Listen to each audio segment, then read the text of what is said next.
don't know no nigga like me.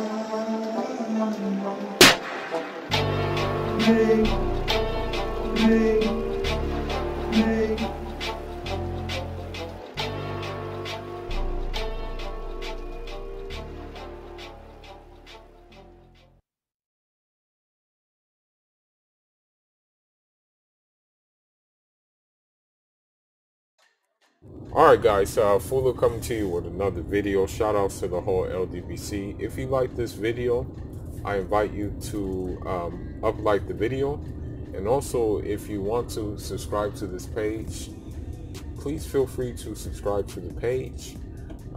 You know, although I don't want to seem desperate or fish for subscribers, you know, the idea is to build this platform from the ground up and, you know, get to a point where we have a more, my objective is to have a more interactive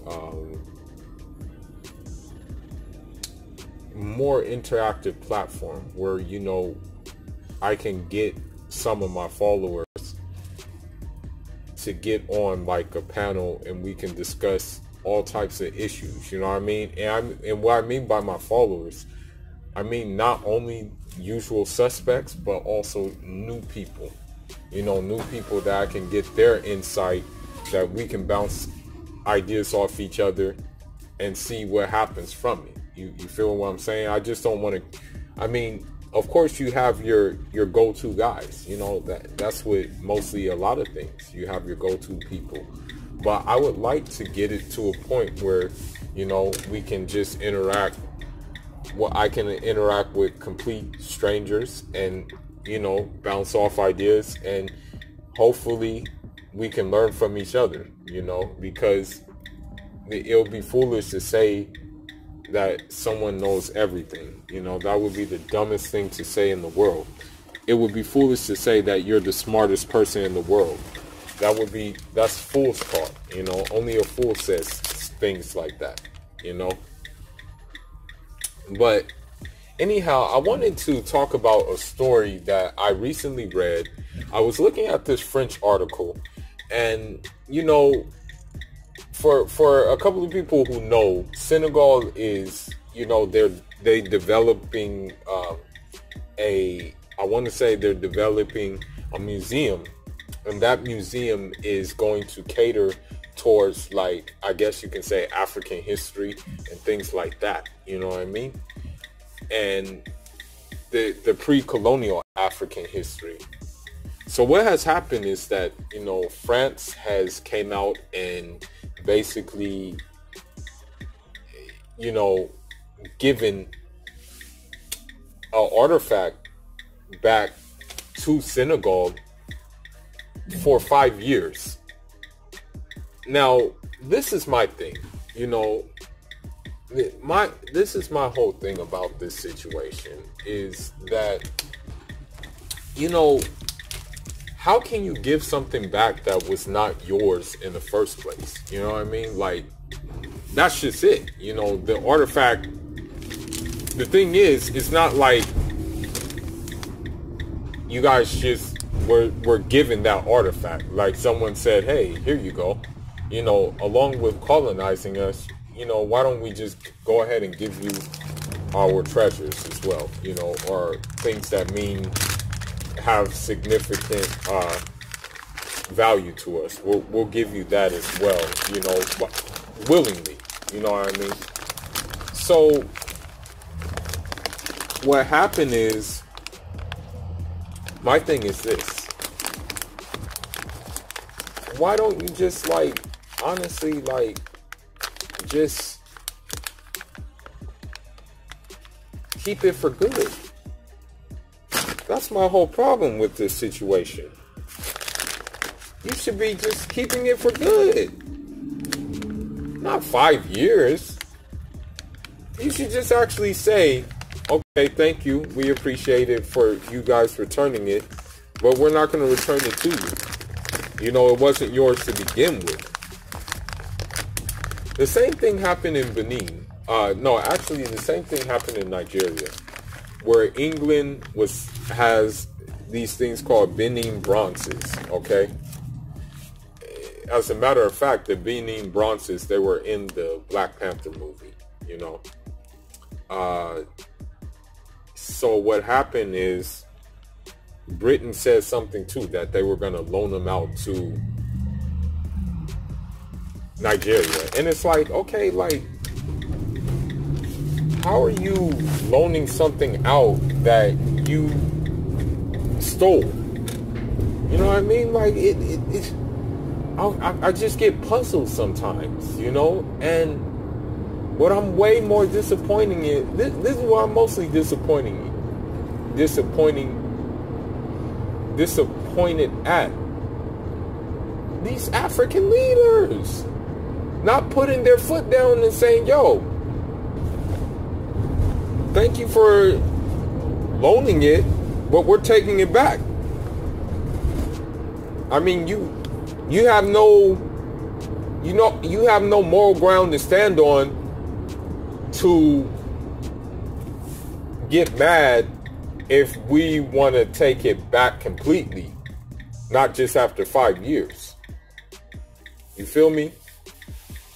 So this is what like my problem with, you know, like,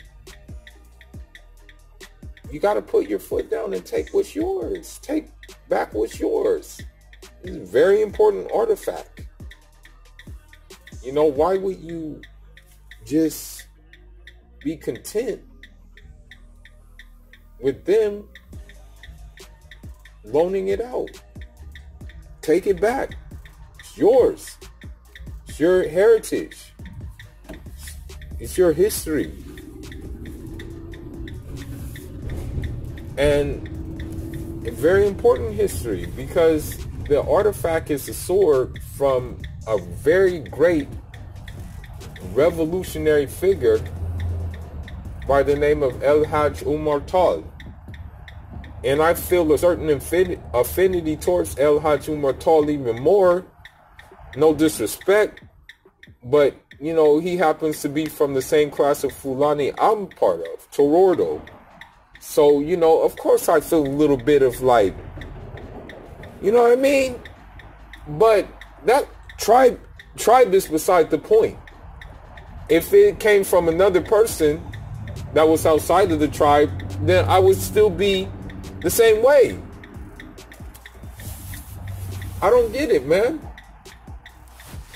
You know, shake out to Job.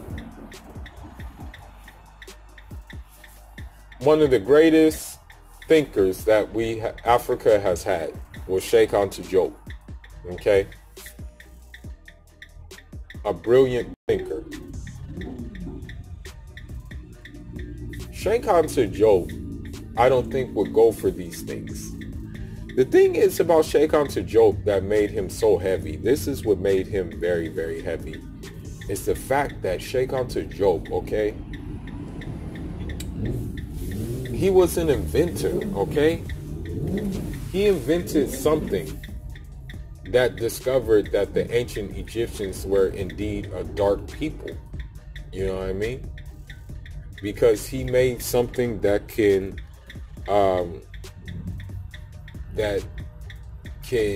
basically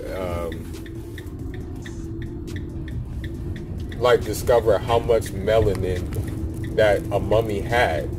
You know what I mean? And so, you know, that whole issue about the mummies being, you know, mixed with European, or, you know, the mummies being like mixed with Greek or mixed with Roman or something like that, that was refuted a long time ago. He refuted that, you know.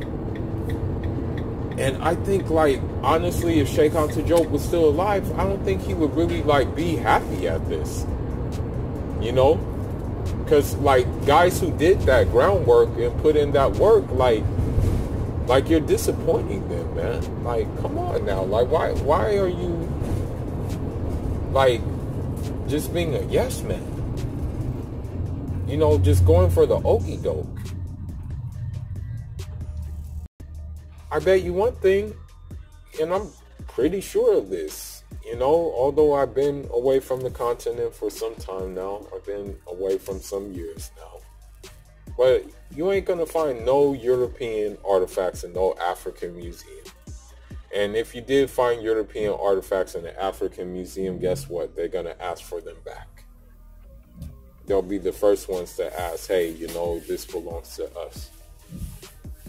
So we gotta have the same kind of energy, man. And we're within our rights to have that energy.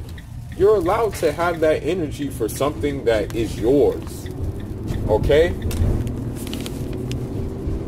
Have to keep that energy, man.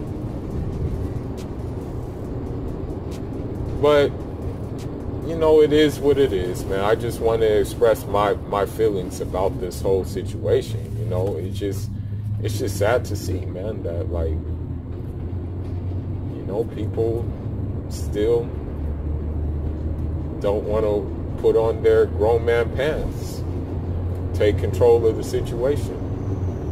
That's theirs, that they're in every right to control. I want to say one more thing about it. We got to keep this heritage, man. It's very important to us. Like, by having this history, it gives us identity. You know, it gives us our identity. It gives us the reason why we are the way we are. You know what I mean? Basically by looking at the history. You feel me? So this is why it's important that we gotta, like, do better, man. Definitely gotta do better. But anyhow, man, this is Fula with another video. 2 social video issue videos in a row. I should have another boxing video up with the results of this Deontay Wilder-Ortiz fight. I'm not going to do any pre-fight predictions for the fight, but I kind of have a feeling which way it's going to go. You know what I mean? Just looking at how Deontay Wilder talks, you know what I mean? But maybe I will do a video before that fight to express the actions of Deontay Wilder,